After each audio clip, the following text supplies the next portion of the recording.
Today's story takes us to 1919 England, where a simple group photo of a Royal Air Force squadron revealed something chilling, a face in the crowd that shouldn't have been there. Freddie Jackson, a mechanic who had died tragically days before, seemed to reappear in the photograph, standing among his friends. Was it a trick of the light, or did Freddie's spirit return for one last photo? If you love true crime, haunting and mystery stories, you're in the right place. We bring you stories like these twice a week, so don't forget to subscribe and turn on notifications. Let us know in the comments which true crime, haunting, or mystery story you'd like us to explore next. Now, let's dive into the ghostly tale of Freddie Jackson.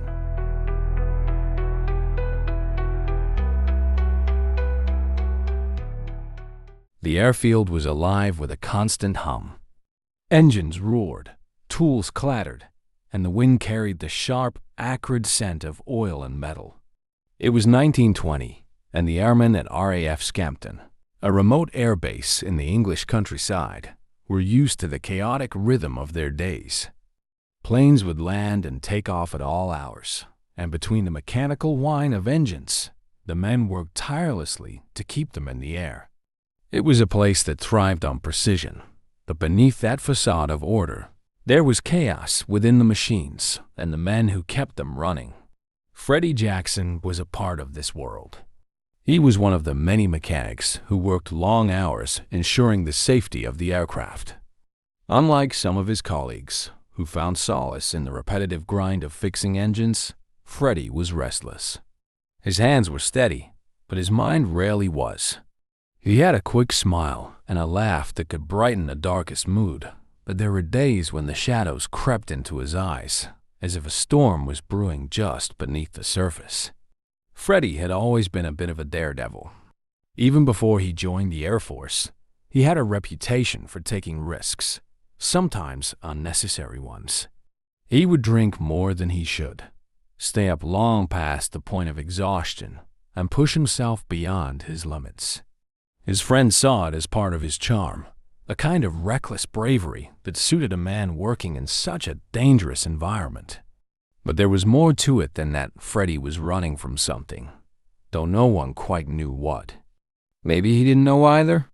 In the mess hall, Freddie was a popular figure. He could tell a joke that would have the entire room in stitches, and his easygoing nature meant he had friends in every corner of the base. But when the laughter died down and the long night settled over the airfield, Freddie would find himself alone, staring at the bottom of a bottle or out into the dark sky, searching for something he couldn't quite name. His comrades never thought much of it.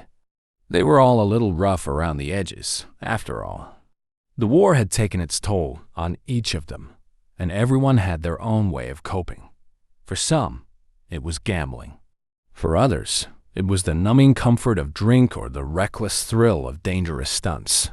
Freddie's self-destructive streak was no secret, but he was good at what he did. No one doubted his skill as a mechanic.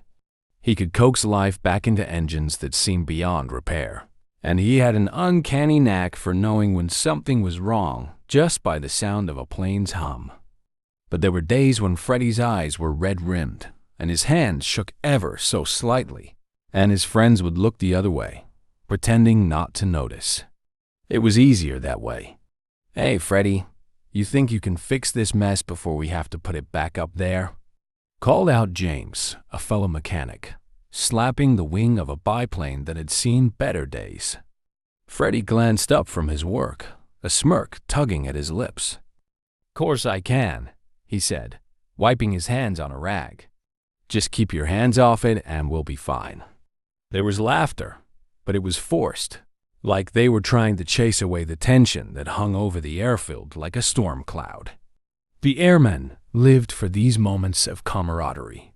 They were a tight-knit group, bound by the shared knowledge that any day could be their last.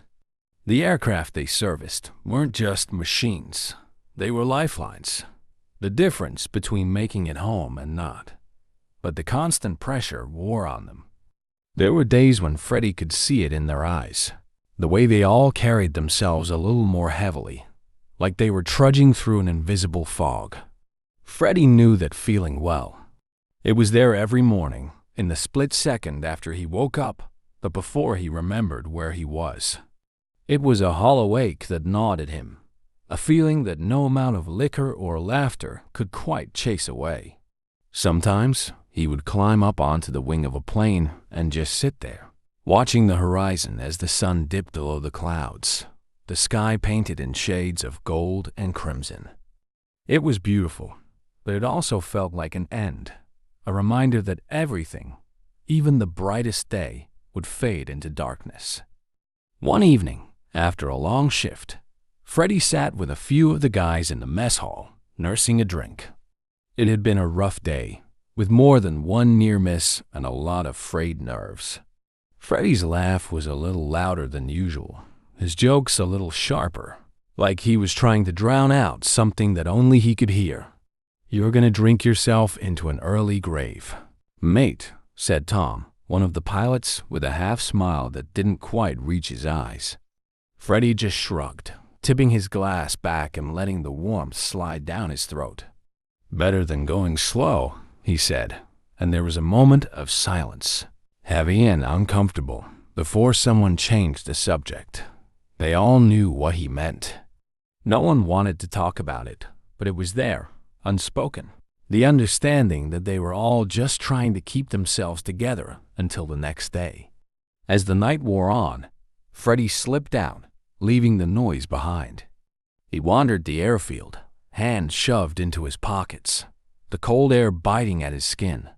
He paused by one of the planes, running his fingers along the smooth metal, his breath misting in the dark. He felt a strange kinship with the aircraft, both of them patched up and pushed to their limits, holding together by sheer force of will. Freddie didn't know why he did half the things he did. Maybe it was because he felt like he was always on borrowed time, like there was something chasing him, and if he stopped moving, it would catch up. He wanted to be brave, but there were nights when he was just tired, and all he could do was stand there, staring out at the empty airstrip, feeling like he was standing on the edge of something he couldn't see. And so, the days passed. The engines roared, the planes flew, and Freddie kept going, one foot in front of the other, holding on to the things that made sense to him. But even then, he could feel it, the cracks starting to show, the way his hands would tremble when he thought no one was looking, the way he would flinch at the sound of a distant explosion, as if the war was still there, lurking in the shadows. In the end, they were all just trying to survive in their own ways. And maybe that was why no one said anything when Freddie took one more drink or stayed out on the airfield a little too long, staring into the dark. They all understood, even if they didn't have the words to say it. The morning of the accident started like any other at the airfield. The sun was barely peeking over the horizon, and the ground was still wet with dew as the airmen went about their routines. Engines revved, pilots prepared their flight plans, and the mechanics, including Freddie Jackson, worked to ensure every aircraft was ready to take to the skies. It was a regular day, one that would end up far from ordinary. Freddie hadn't slept much the night before. He had stayed up, drinking and joking with a few friends, trying to shake off the restlessness that had been clinging to him for weeks.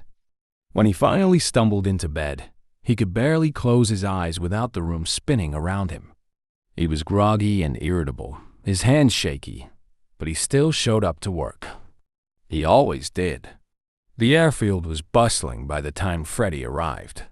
He dragged the hand through his hair, trying to clear his head, and headed to his station. There were planes lined up for routine checks, and he was assigned to inspect one of the newer biplanes. It was a task he could do in his sleep, and most days, it felt like he did. "Morning, Freddie." "You look like hell," James greeted, giving him a pat on the back.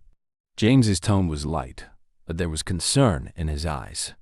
It wasn't the first time he'd seen Freddie looking worn out.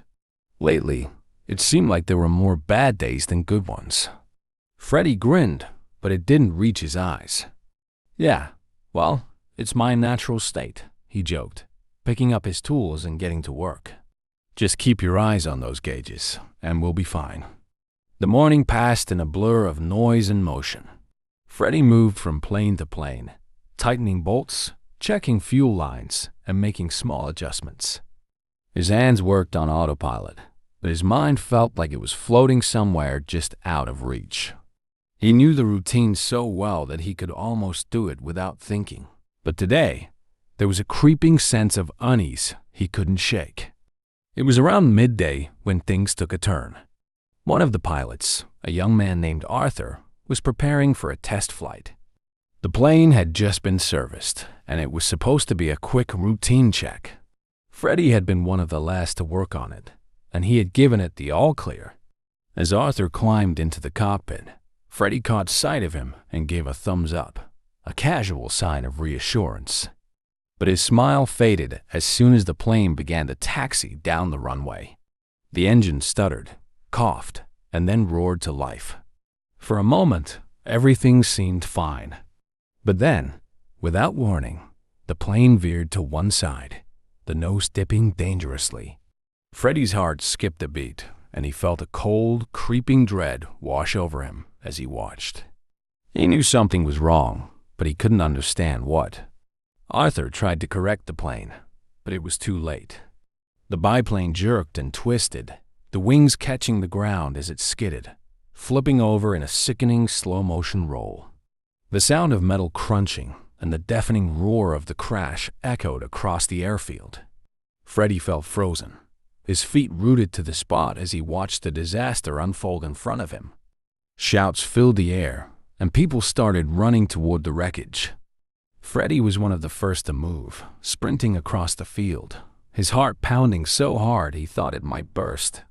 He could smell the smoke, sharp and acrid, burning the back of his throat. He didn't care. He just had to get there, had to do something. When he reached the plane, it was already clear that it was bad. The cockpit was a mangled mess of metal and shattered glass, and Arthur was slumped over, unmoving. Freddie's hand shook as he tried to pull the twisted frame apart, desperate to reach him.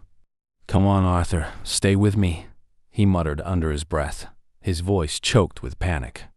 But there was nothing he could do. The medics arrived within minutes, pulling Freddie away as they worked to free Arthur. Freddie stood there, helpless, his clothes smeared with oil and dirt, his hands trembling. He watched as they lifted Arthur's limp body out of the wreckage, his face pale, his uniform stained with blood. There was no need to say it out loud. The silence that followed spoke volumes. The rest of the day passed in a haze. The airfield, normally so full of life, felt hollow, as if the crash had sucked all the air out of it.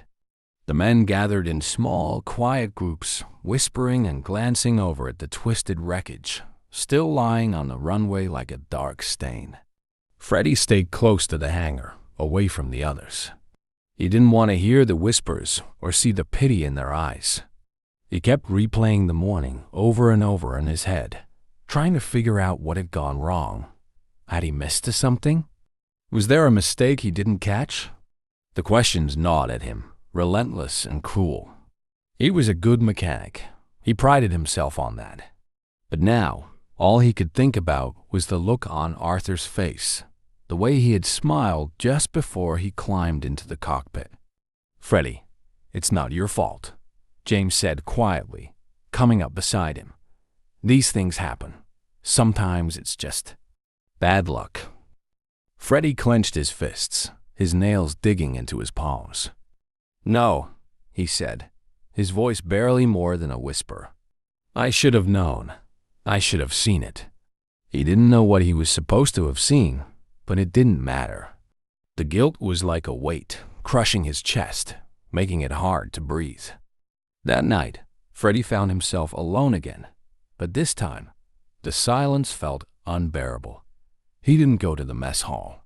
He couldn't face the others, couldn't bear to see their faces, knowing they were thinking about the same thing he was. Instead, he wandered out to the edge of the airfield, a bottle in hand, the cold night air biting at his skin. He drank and drank, but the numbness he was searching for never quite came. Every time he closed his eyes, he could see the crash, hear the screech of metal and the shouts echoing in his ears. The bottle slipped from his grasp, shattering on the ground, and he sank to his knees, his hands shaking so badly he could barely keep them still. There was no way to escape it. The guilt, the fear, the sickening feeling that he had let everyone down, it all swirled around him, closing in like a vice. He wanted to scream, but no sound came out, just a strangled gasp that got lost in the wind. He didn't know how long he stayed there, crumpled on the ground, but when he finally looked up, the sky was dark, the stars glinting coldly above him. For the first time, Freddie realized he was afraid, not just of what had happened, but of what might happen next. He had always prided himself on being able to handle anything, but now he felt like he was standing on the edge of a cliff, staring down into a void that he couldn't pull himself back from. The next morning, Freddie showed up to work, but it was like he was moving through a fog. The airfield seemed quieter than usual, the men subdued, their faces drawn and tired. There was no laughter, no easy banter, just the grim, heavy silence that followed in the wake of tragedy. And for Freddie, that silence was worse than anything else. Because in that silence, there was nowhere to hide from the truth. Something had broken, and he didn't know how to fix it. The weeks after the crash were a blur. The airfield, usually bustling with noise and life, had settled into a somber rhythm. The men went about their duties with a sense of quiet determination, avoiding eye contact and speaking in hushed tones. The wreckage had long been cleared, but the memory of what happened still lingered like a dark cloud over the base. Freddie Jackson was still there, but he wasn't really there. He moved through his days mechanically, his mind somewhere else, his eyes haunted. Everyone at the airfield knew that Freddie had taken Arthur's death hard. Most of them had lost friends before. It was part of the job, but this was different. Freddie hadn't just lost a friend. He felt like he had failed one. And no matter how many times people tried to tell him it wasn't his fault, he couldn't shake the feeling that he should have done something, seen something that would have changed everything. Freddie's nights became a series of long, solitary walks around the airfield, usually with a bottle hidden in his jacket. He would sit on the wing of an old plane, staring out into the darkness, letting the cold seep into his skin until he felt numb.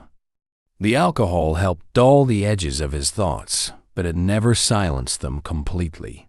He was spiraling, and he knew it, but he couldn't figure out how to stop. The emptiness was always there, gnawing at him, no matter how hard he tried to fill it. It was on one of those nights that James approached him. Freddie hadn't seen him coming, and when James sat down beside him on the wing, Freddie nearly dropped his bottle. "You're gonna catch your death out here," James said, his voice gentle but firm. He didn't look at Freddie, just stared out into the dark, his hands shoved into his pockets. "You don't have to do this alone, you know?" Freddie laughed, but it was a hollow, brittle sound. "What am I supposed to do then? Pretend everything's fine?" "Because it's not." James didn't respond right away. They sat in silence for a while, the only sound the distant hum of a generator and the occasional rustle of wind. Finally, James spoke, his voice barely more than a whisper. "We're taking a group photo tomorrow. For the squadron. Thought you might want to be there." Freddie hesitated. It felt wrong. The idea of standing in front of a camera, smiling, as if everything was back to normal. But there was something in James's tone, a quiet insistence, that made it hard to say no. "I'll think about it," he said, which was the closest he could come to agreeing. The next day dawned gray and overcast, the sky heavy with clouds that threatened rain. The mood around the airfield was subdued, as if the weather had seeped into everyone's bones. When Freddie showed up at the hangar, he was surprised to see how many of the men were already there, dressed in their uniforms, trying to smooth out their jackets and straighten their caps. For a moment, it felt like things were almost normal again, like they were just a group of friends getting ready to have their picture taken, rather than a team struggling to hold themselves together. The photographer, an older man with a thick mustache and a gruff manner, barked orders at the men, directing them into place. "Stand straight, look sharp. We're not here to waste time," he said, snapping his fingers at anyone who moved too slowly. Freddie found himself near the back, squeezed between James and another mechanic named Tom. He felt out of place, like he was watching the whole thing from a distance. "Smile, Freddie," James said, nudging him with his elbow. "It won't kill you." Freddie forced a grin, though it felt more like a grimace. The photographer raised his camera, and for a moment, everything seemed to stand still. Then there was a flash, a click, and it was over. The men broke apart, talking and laughing as they headed back to their duties, the moment already fading from memory. Freddie lingered, watching them go, feeling an odd sense of disconnection. He hadn't realized how much he missed that sound, the easy banter, the jokes. It made him ache because it reminded him of how things used to be before everything went wrong. A few days later, the photograph arrived. The photographer had developed it quickly, and a small group gathered around to take a look. It was a decent shot, considering the conditions. The men were standing in neat rows, their uniforms crisp, their faces solemn, but not without a hint of a smile. James spotted Freddie and waved him over. "Here it is," James said, holding up the photograph. "We don't look half bad, do we?" Freddie took the picture, glancing over it without much interest. But as his eyes scanned the rows of faces, he felt his heart stop. There, standing at the edge of the group, almost hidden in the shadow of the hangar, was a face he recognized all too well. It was Arthur. Freddie blinked, convinced he was imagining things. He looked again, harder this time, but the face didn't disappear. It was Arthur, staring straight at the camera, his expression calm and steady, as if he had never been gone at all. The room was suddenly too bright, the air too thin. Freddie stumbled back, nearly dropping the photograph. "No," he whispered, his voice cracking. That's impossible." "What's impossible?" James asked, frowning. "Freddie, what's wrong?" Freddie shoved the photograph into James's hands, his fingers shaking. "Look," he said, his voice barely more than a rasp. "Tell me you see it too." James studied the picture, his brow furrowing. For a long moment, he said nothing, and Freddie thought he was going to dismiss it, tell him he was imagining things. But then James's eyes widened, and he looked up, his face pale. "How?" He started, but he didn't finish the question. He didn't have to. They both knew what he was seeing. Word spread quickly across the airfield. Men who hadn't been interested in the photograph before were suddenly clamoring to see it, passing it around with a mix of awe and unease. Some tried to laugh it off, calling it a trick of the light, a flaw in the film, but others weren't so sure. They had known Arthur, had seen him smiling and joking just like everyone else. They had mourned him, and now there he was, staring back at them from a photograph that shouldn't have been able to capture him. Freddie felt like he was losing his grip on reality. He had been struggling to hold himself together ever since the crash, but this was too much. He wanted to believe it was just a mistake, that there was some logical explanation. But every time he looked at the photograph, he felt a chill run down his spine, as if someone was walking over his grave. "It doesn't make sense," he muttered, mostly to himself. "He's gone. I saw it. We all did." James placed a hand on his shoulder, his expression grim. "Maybe he's trying to tell us something." The words sent a shiver through Freddie. "Tell us what?" he asked, but James just shook his head. He didn't have an answer, and neither did anyone else. The photograph was a mystery, one that none of them could explain. It felt like a message, but no one knew what it was supposed to mean. In the days that followed, the atmosphere at the airfield grew tense. The photograph was pinned up in the mess hall, where anyone could see it, and every time Freddie walked past, he felt a knot tighten in his chest. The men started to whisper, not just about the photograph, but about the strange things that had been happening since the crash, the tools that went missing, only to turn up in odd places, the flicker of shadows where there shouldn't have been any, the feeling that they were being watched. Freddie didn't want to believe in ghosts. But late at night, when he was alone and the air was still, he could feel something pressing in around him, heavy and suffocating. He thought about Arthur, about the way he had looked in the photograph, and he wondered if maybe James was right. Maybe Arthur was trying to tell him something. Or maybe, Freddie thought, his mind darkening, it was something worse. Maybe it was a warning. The airfield was no longer the familiar, bustling place it had once been. Since the photograph appeared, a suffocating tension seemed to hang in the air, thick and heavy, making it hard for the men to go about their routines. Conversations that used to be filled with laughter had turned quiet, filled with nervous glances and uneasy murmurs. No one spoke about the photograph outright, but it was on everyone's mind. Freddie could see it in their faces, in the way they moved, cautious and alert, as if expecting something to happen at any moment. Freddie himself was barely holding it together. He had stopped trying to convince himself that everything was fine, because it clearly wasn't. Every day felt like he was walking through a nightmare, one he couldn't wake up from. And every time he saw Arthur's face in that photograph, he felt a chill seep into his bones. It wasn't just the image of his dead friend that haunted him. It was the feeling that Arthur was still there, somewhere, watching. The strange occurrences that had begun after the crash were becoming harder to ignore. At first, it had been small things. The misplaced tools, the flickering lights, the occasional murmur of voices when no one else was around. But as the days passed, the incidents grew more unsettling. One evening, Freddie was working late in the hangar, trying to lose himself in the monotony of fixing an engine. The hangar was quiet. The only sounds the soft clink of metal and the hum of machinery. But then he heard in a faint whisper, just behind his ear.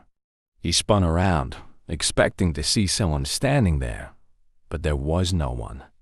Just the empty, dimly lit hangar, shadows stretching across the floor. He told himself he was imagining things, that he was just tired. But then it happened again, a low, indistinct murmur, like someone speaking just out of earshot. This time, he didn't turn around. He just closed his eyes and tried to focus on his breathing, willing the whisper to stop. But it didn't. Instead, it grew louder, more insistent, until he could almost make out words. His hands began to shake, and he dropped his wrench, the clatter echoing through the empty space. He wanted to run, but his feet felt glued to the spot. It wasn't until he heard a loud bang, like something falling, that he finally snapped out of it and bolted for the door, his heart pounding. Outside, the cool night air hit his face, sharp and biting, and he took a deep, shaky breath. He stood there for a moment, trying to steady himself, before looking back at the hangar. Nothing seemed out of place, but he could still feel the whispering, like it was lingering just out of reach. He didn't go back inside. Instead, he headed straight for his bunk, where he lay awake for hours, staring at the ceiling, his mind racing. The next morning, Freddie didn't mention what had happened. He didn't want to talk about it, didn't want to admit that he was starting to crack. But when he showed up for roll call, he could see that he wasn't the only one on edge. James, who was usually so upbeat, looked exhausted, dark circles under his eyes. Tom, another mechanic, was fidgeting with his hands, his gaze darting around nervously. It was as if the whole squadron was holding its breath, waiting for something to happen. That day, they had a maintenance check on one of the old biplanes. It was a simple task, one they had done hundreds of times before. But as Freddie climbed into the cockpit to check the controls, he felt a jolt of unease. The seat was cold, colder than it should have been, and for a moment, he felt like he was sitting in someone else's place. He brushed it off, telling himself it was just his mind playing tricks on him. But when he reached for the throttle, his hand froze. There, etched faintly into the metal, were the initials, a J. Freddie's breath caught in his throat. Arthur Jameson. Arthur's initials. He stared at them, unblinking, his mind struggling to make sense of it. The letters were faint, almost worn away, like they had been there for years. But he knew they hadn't been. He would have seen them before. Freddie jumped out of the cockpit, his hands clammy, and rushed to find James. When he found him, he didn't even bother with a greeting. "You need to see this," he said, his voice tight with urgency. James followed him back to the plane, his expression puzzled. But when he saw the initials, his confusion turned to alarm. "Do you think?" James began, but he didn't finish the question. He didn't have to. They both knew what he was asking. Freddie didn't answer. He didn't know what to say. All he could think about was the photograph, the whispering, and now this. It felt like the air around them was closing in, suffocating. He wanted to believe there was a rational explanation, that someone was playing a cruel joke. But deep down, he was beginning to suspect the truth was far more terrifying. The rumors spread fast. By the end of the day, everyone on the base had heard about the initials. Some of the men tried to laugh it off, saying it was just a coincidence. But their laughter sounded forced, hollow. Others started avoiding the hangar altogether, as if they could feel the same creeping unease that Freddie did. And then there were those who began to whisper, not just about Arthur, but about ghosts. Freddie hated that word. It made everything feel more real, more impossible to ignore. But the signs were everywhere, and they were getting harder to dismiss. One night, he was lying in his bunk, staring at the photograph that someone had left on his bedside table. He didn't know who had put it there, and he didn't want to know. He was about to turn off the light when he heard a sound soft and rhythmic like footsteps. He sat up, his heart thudding in his chest, and listened. The footsteps were faint, almost like someone walking on tiptoe. They moved down the hallway, slow and deliberate, stopping right outside his door. Freddie held his breath, waiting for them to move on, but they didn't. They just stood there, silent, like they were waiting for him to do something. "Who's there?" he called out, his voice trembling. There was no answer, but he could feel a presence, heavy and cold, pressing against the door. He stayed like that for what felt like hours, his eyes fixed on the handle, half expecting it to turn. But it never did. Eventually, the footsteps moved away, fading into the distance, leaving him alone in the dark. Freddie didn't sleep that night. The next morning, he found James and told him everything. The whispers, the initials, the footsteps. He expected James to tell him he was overreacting, that he needed to get some rest. But instead, James just nodded, his expression grim. "You're not the only one, Freddie," he said quietly. "Others have been hearing things too. Seeing things." It was the confirmation Freddie had been dreading. He had been hoping, even praying, that it was all in his head, that he was just losing it. But if other people were experiencing the same thing, then it was real. And if it was real, then there was no escaping it. The whispers grew louder, the shadows darker. More men began reporting strange occurrences, doors that creaked open on their own, tools that vanished without a trace, voices that seemed to come from nowhere. Some of them even claimed to have seen Arthur standing at the edge of the airfield, watching them. Freddie wanted to tell them they were imagining things, but he couldn't bring himself to say it, because he had seen it too. One night, after another restless, sleepless evening, Freddie found himself back in the hangar, staring at the photograph pinned to the wall. He didn't know why he kept coming back to it, why he couldn't just let it go. Maybe he was looking for answers, or maybe he was just waiting for something to change. But as he stood there, staring at Arthur's face, he felt a strange sense of calm, as if everything was finally starting to make sense. Maybe Arthur was trying to reach out, to say something that he hadn't been able to say before. Or maybe he was stuck, trapped between this world and the next, unable to move on. Freddie didn't know, but he could feel the pull, the invisible thread that connected them, and he knew it was only a matter of time before something gave. As he turned to leave, he heard a whisper, soft and clear, cutting through the stillness of the hangar. Freddie. It was Arthur's voice, unmistakable, and it sent a shiver down his spine. He didn't turn around. He just stood there, frozen, as the voice whispered again, more insistent this time. Freddie, help me. For the first time in weeks, Freddie felt a glimmer of hope. If Arthur was trying to communicate, then maybe he could figure out what he wanted. Maybe he could help him find peace. But even as he clung to that hope, a part of him knew that whatever was happening was far from over. It was just beginning, and he was standing right at the center of it. The airfield had become a place of restless, unspoken fears. The men moved like ghosts themselves, avoiding the hangar, the photograph, and most of all, Freddie. They could sense something different about him, something heavy and unsettling, like he was carrying a burden they couldn't see. He was still showing up for work, still going through the motions, but there was a hollowness in his eyes that hadn't been there before, a kind of quiet desperation that set him apart from the others. Freddie had spent sleepless nights trying to piece together what was happening. The whispers, the initials on the plane, the footsteps, each event felt like part of a larger puzzle. But no matter how hard he tried, he couldn't see the full picture. He knew Arthur was trying to communicate with him.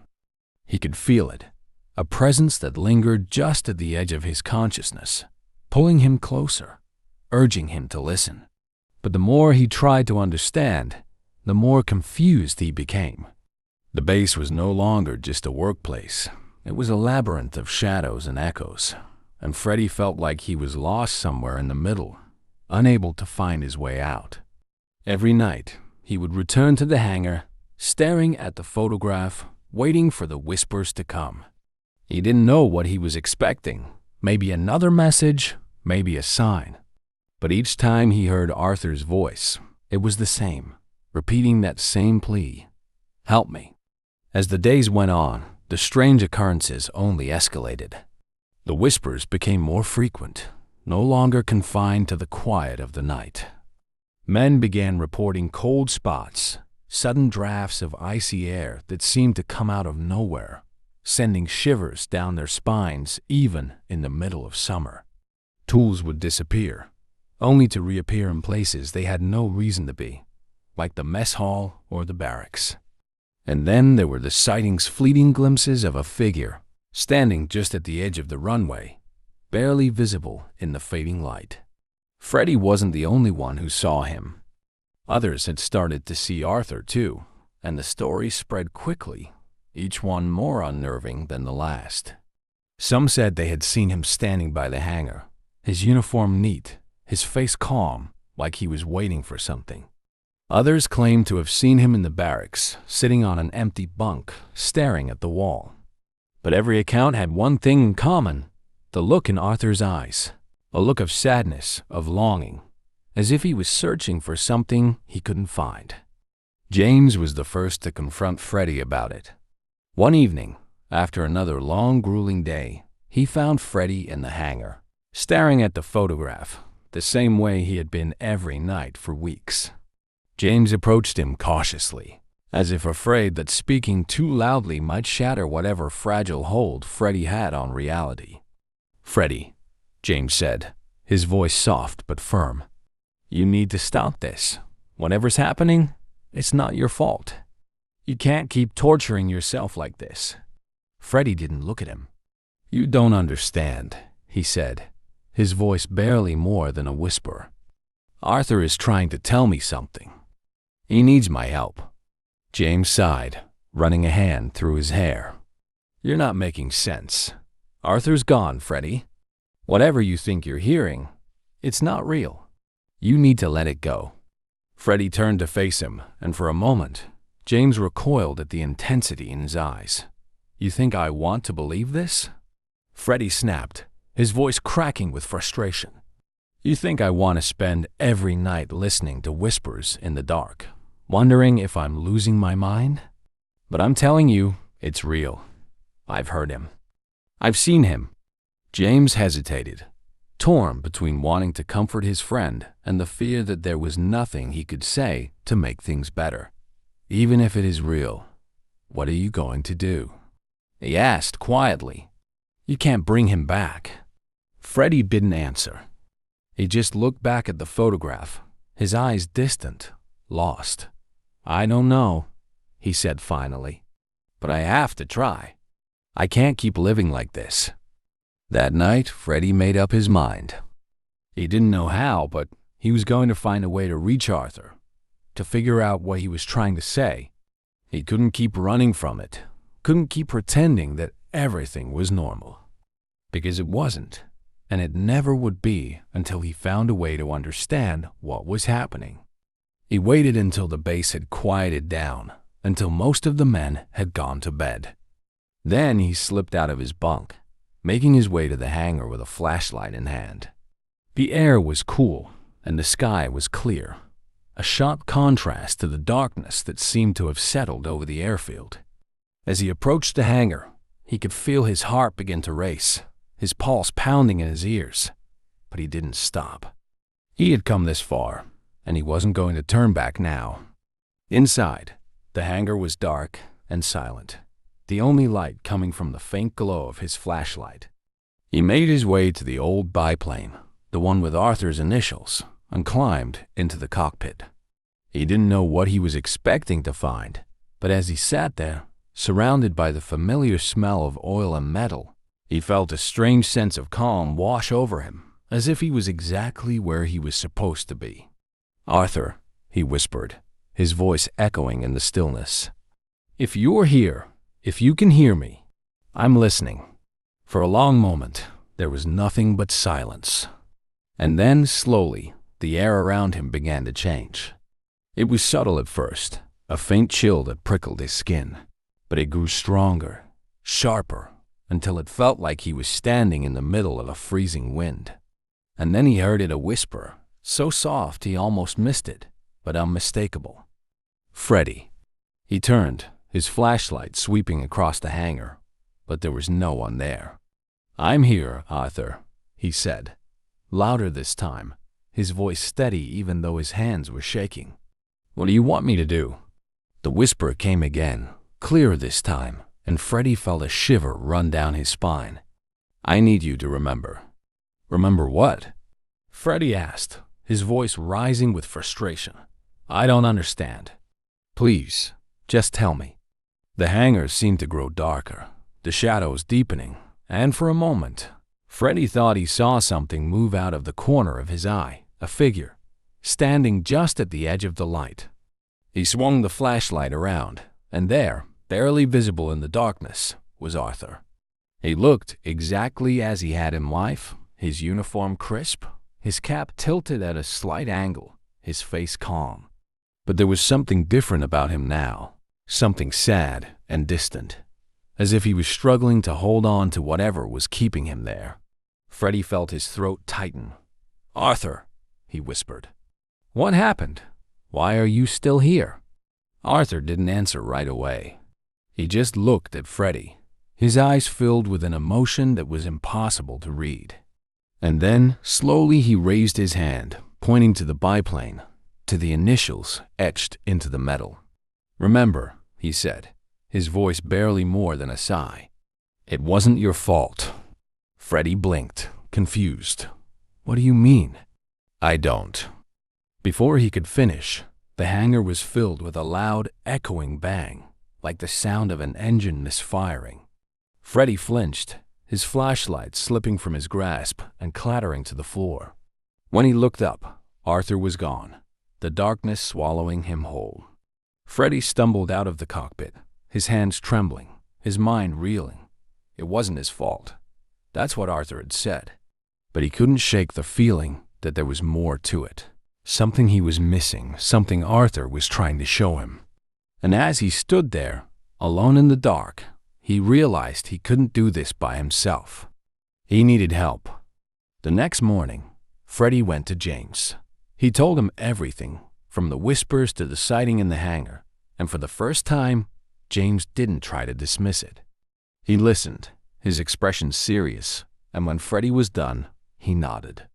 "If Arthur's trying to reach out, then maybe we need to find a way to reach back," James said. "But we're not going to do it alone. Whatever's happening, we're going to face it together." It was the first time in weeks that Freddie felt a flicker of hope. He didn't know what lay ahead, or if they would ever get the answers they were looking for. But at least now, he wasn't alone. And as they stood there, staring at the photograph pinned to the wall, he couldn't help but feel that maybe, just maybe, they were finally getting closer to the truth. Whatever had kept Arthur tethered to this place, whatever message he was trying to deliver, Freddie was determined to uncover it. And this time, he wasn't going to run.